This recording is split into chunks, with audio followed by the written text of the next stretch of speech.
থেকে তোমার গল্প আমি শুনবো নে। আচ্ছা ঠিক আছে আঙ্কেল, আমি তাহলে বসতাছি। ঠিক আছে মামুনি, তুমি তাহলে ওই টেবিলে গিয়ে বসো, আমি তোমার জন্য খাবার নিয়ে আসতেছি। আচ্ছা ঠিক আছে।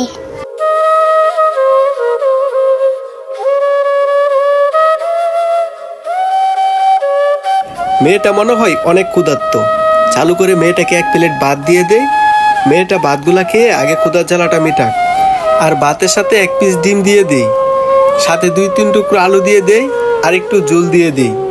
এখন মেয়েটাকে ভাতগুলা দিয়ে আসি। এই যে মামুনি, তোমার খাবার, তুমি তাড়াতাড়ি খেয়ে নাও। আঙ্কেল, আপনি আমাকে ডিম দিয়ে খাবার দিলেন? হ্যাঁ রে মামুনি, তোমাকে দেখে না আমার অনেক মায়া লাগছে, তাই তোমাকে আমি ডিম দিয়ে ভাত দিলাম। তুমি এই খাবারটা তাড়াতাড়ি খেয়ে নাও। কিন্তু আমার কাছে তো ডিমের টাকা নাই। আচ্ছা মামুনি, তুমি একটা কথা বলো তো। কি কথা বলবো আঙ্কেল, বলেন। আচ্ছা, এই যে তুমি আমার কাছে আয়সা বললা তুমি 2 দিন ধরে খাও না, কিন্তু কেন খাও না? আঙ্কেল, আমি কিভাবে খাবো? আঙ্কেল, আমাদের ঘরে তো খাবার কিছুই ছিল না। কেন, তোমার ঘরে কি রান্না বান্না হয় না? আর তোমার কি মা বাবা নাই? আরে মামুনি, তোমার কি হলো? তোমার মন খারাপ হয়ে গেল কেন?